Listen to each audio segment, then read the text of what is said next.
친한 줄 알았던 사람이 툭 던진 한마디가 있습니다. 너는 참 생각이 많아서 피곤하겠다.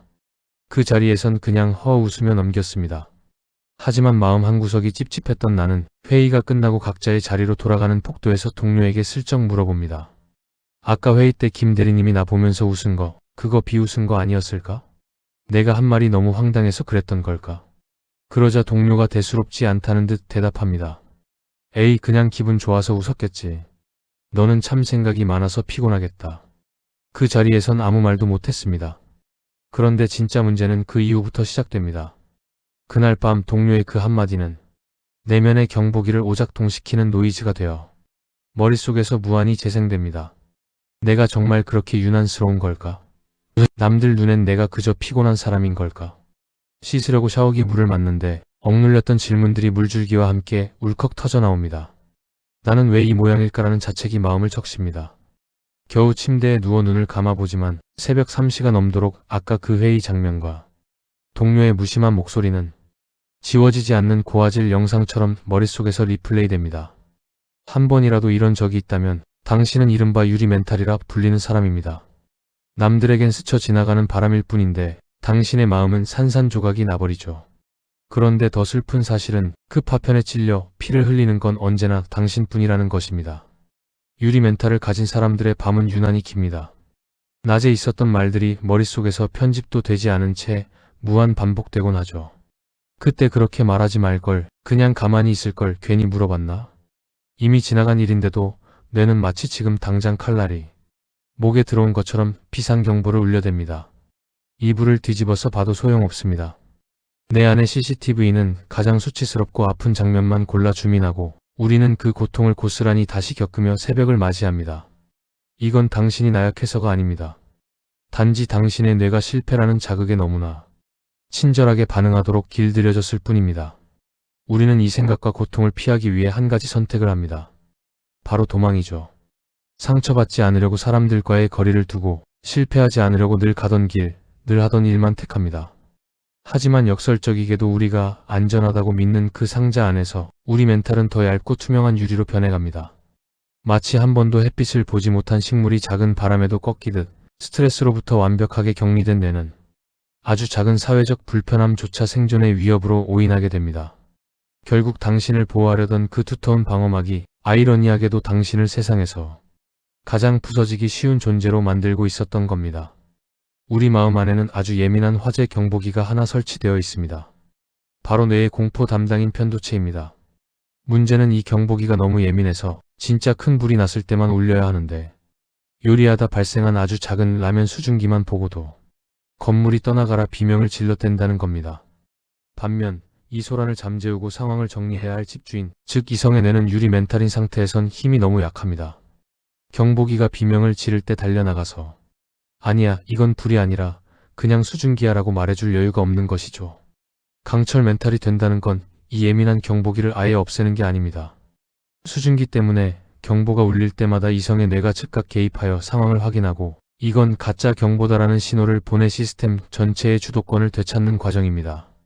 이 주도권을 되찾는 가장 확실한 방법이 바로 스트레스 접종입니다. 우리가 톡감 예방주사를 맞을 때 약한 바이러스를 몸에 넣어 항체를 만들듯 우리 영혼에도 약한 불편함을 의도적으로 주입해 항체를 만드는 과정이죠. 뇌는 죽을 때까지 변합니다.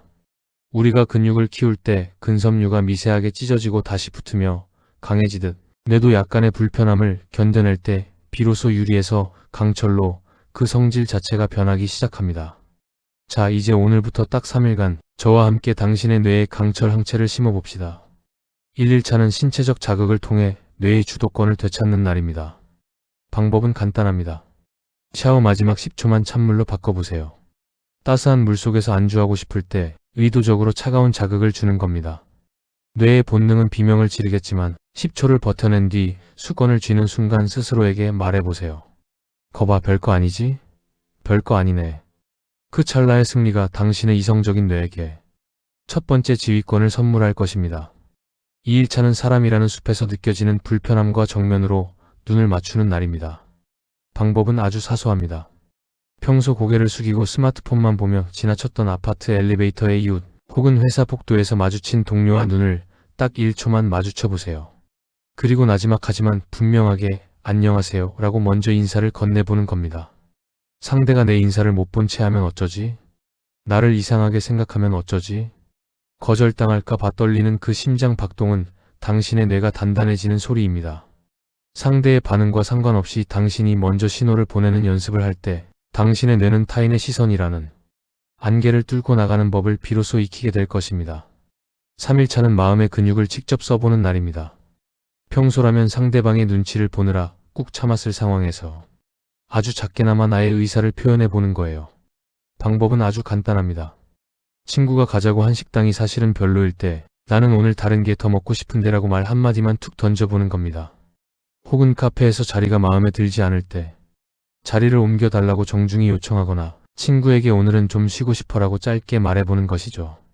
늘 본능 뒤에 숨어 눈치만 보던 당신의 이성이 처음으로 주도권을 잡고 당당하게 외치는 순간입니다. 내 삶의 주인은 바로 나다라고요. 이 한 번의 작은 외침이 당신의 뇌회로를 타인의 시선에 휩쓸리지 않는 단단한 방파제로 바꿔줄 것입니다. 이 사소한 3일의 경험이 쌓여 뇌는 더 이상 작은 바람에 요동치지 않는 법을 배우게 됩니다. 수천만 년 동안 지각의 엄청난 압력과 열기를 견뎌낸 지능만이 무지갯빛을 내는 오팔이 됩니다. 지금 당신이 겪는 이 불편함과 압박감은 당신을 부수는 둔기가 아니라 당신을 보석으로 빚어내는 조각칼입니다. 다른 사람의 한마디에 산산조각 나던 어제의 당신은 이제 여기 없습니다. 오늘 당신이 선택한 10초의 찬물 샤워, 1초의 눈 맞춤이 모여 당신의 뇌 신경회로를 다시 설계했기 때문입니다. 부디 오늘은 채워야 한다는 강박 대신 비워진 여백 속에서 당신만의 단단한 평온을 발견하시길 바랍니다. 당신은 유리보다 훨씬 단단하고 강철보다 훨씬 유연한 존재니까요. 당신의 마음이 더 이상 부서지지 않도록 보이지 않는 AI 심리학에 함께하겠습니다. 지금 바로 채널을 구독하고 당신의 뇌회로를 바꾸는 더 깊은 이야기들을 만나보세요. 다음 정거장에서 기다리겠습니다.